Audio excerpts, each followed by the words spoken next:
That's what happens when coach puts me in. You get game. That's it. Right there, right then, it's over. That's what happens when he man blitz me.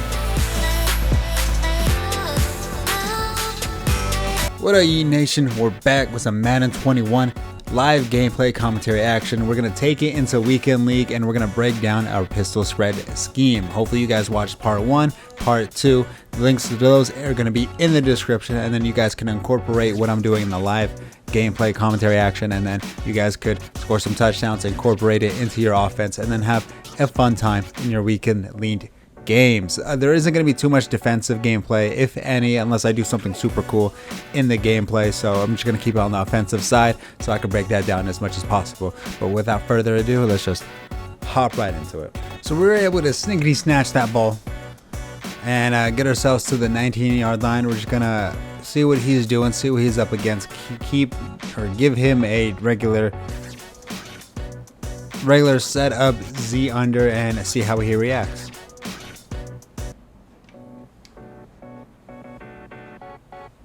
A nice little 9 yards.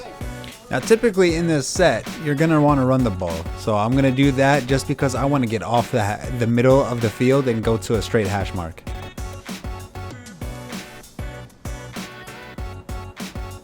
Oh, George stiff arms the guy, and now we're on a hash mark. So it looks like he's in a normal cover 3. Of course our read is gonna be mostly to the running back and then obviously to the levels concept on the opposite side.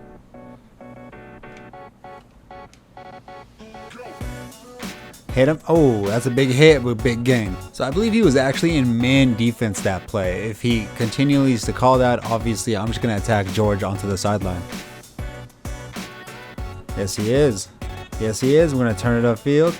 Let's try to make one man miss and pick up another 20 yards. He is still stuck in man defense. I don't think he's ever going to be able to get George or whoever the running back is. But if he does, that post route by Johnson's going to give us what we need. So now it looks like we're going under a cover 2 look, and just because I'm not quite sure what I want to do, I want to see what he uses, what he does. I'm going to run it to the left to make sure I'm on that hash mark. I have the backup running back in. Nice job, man. So I'm going to keep Sanders, the B receiver, on his in route instead of a streak, because chances are he's not going to get over the top on the 10-yard line. So now I'm giving myself an extra read on the play.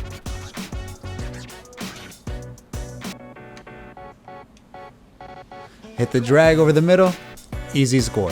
So we were able to get another stop, luckily for us. And now we see him in a, looks like a standard cover 3.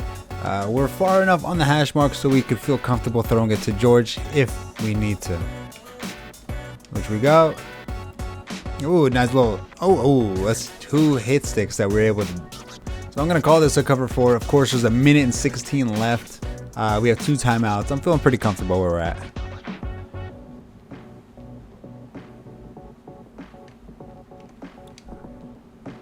Looked like it was a cover 1 man, waited for him to clear the safety, beat his man on the post, another touchdown. Damn, swerved him easy too.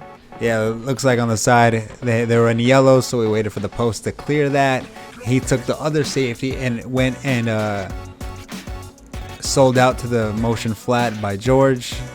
Over the top touchdown. That's what you got to do sometimes. So I actually intercepted this and had an opportunity to go for pick 6, but I was like, you know what, I need some offensive gameplay.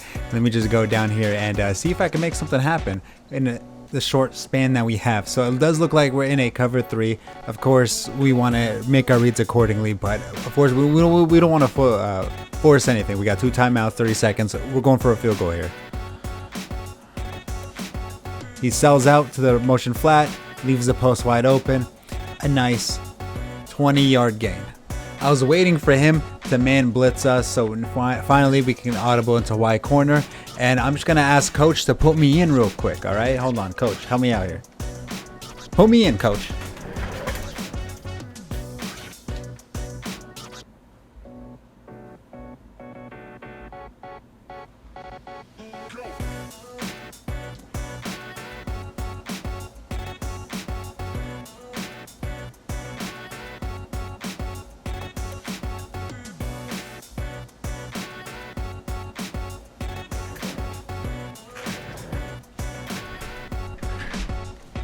That's what happens when coach puts me in. You get game. That's it. Right there, right then. It's over. That's what happens when he man blitz me.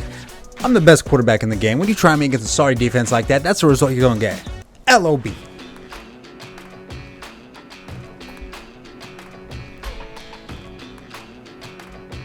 Oh my. He already has Mike Vick and Deion Sanders. This is what I'm going against here. Oh, big play. So what he did is cover 4 quarters and he pressed. What happens when you do that is all the deep blues latch on to the first person they see come across their face. So it turns into a man defense, if you will. So what happens is the safety that was on his deep blue in the cover 4 saw Andre Johnson go across the middle. So he manned up, as you can see there, but obviously a post route will beat man. And you saw the result right then and there. Of course, I wanted to break down cover 4s and zone blitzing in my next part 3 video, but because there's so much to go over in zone because of how match concepts work, that it would be a hefty video. So I couldn't do that in part 2. I'd have to make a whole part 3 for that. So the one time he throws the ball, I happen to be able to intercept it, so we are down at the 46. Hopefully that explanation of cover 4 made sense. Cover 4 press, I should say. If not, of course, I'll try to break that down as much as possible. It is a little bit heftier on the detail side, so I definitely don't blame you if you didn't understand.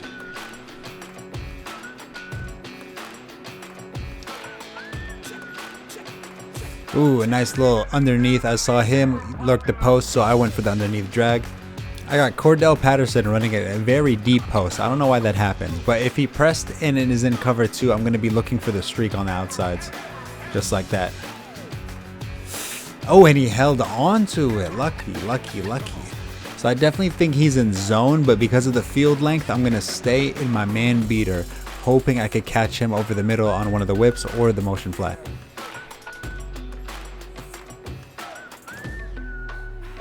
Just like that, into the end zone. So it looks like he is in some sort of cover 2. Actually, we're going to run it to the weak side. We're going to run it because if I flip the play, I think I'm going to get a false start. So I definitely do not want that. And with the hole up the middle, you guys should have been running a very long time ago against it, but because I'm trying to go into everything, I'm trying to pass as much as possible. So now he was in a cover 4, he just pressed, so therefore I'm expecting all the man to latch on, but now he went back to the base, so I'm a little curious on what will happen. Oh, back to pressing.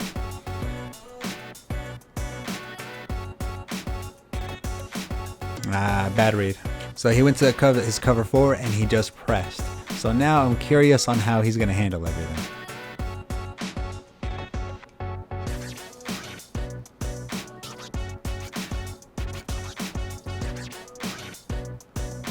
Another press, another motion flat. Ooh, Georgia's dropping everything right now. He's definitely making Matt Ryan look bad. So now we're going to run the ball just because I think we got some tired players on the outside. I want to keep them nice and healthy. And I should probably be running it a lot more. We seem to be gashing him in the run. Yeah, we're definitely going to run at 3rd and 1. We need that first down. I don't think we got it. And he just man blitzed us. Coach, put me in real quick.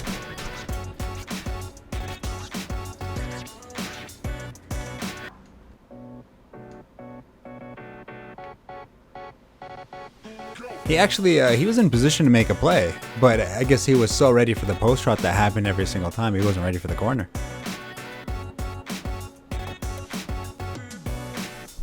Looks like he hopped back into his cover 4, or he might have just went straight into man. That's actually interesting, but I'm gonna call hike and see what we look at.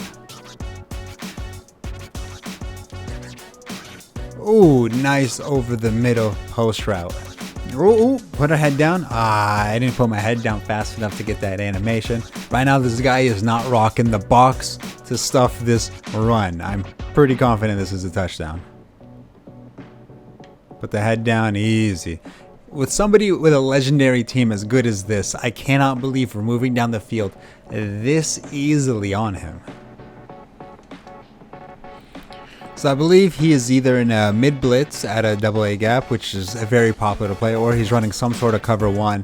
Regardless, we're going to run it here, see if we can take it to the 2-minute warning and kind of end the game. With somebody with a legendary team like this, I definitely do not want to throw the game for no reason.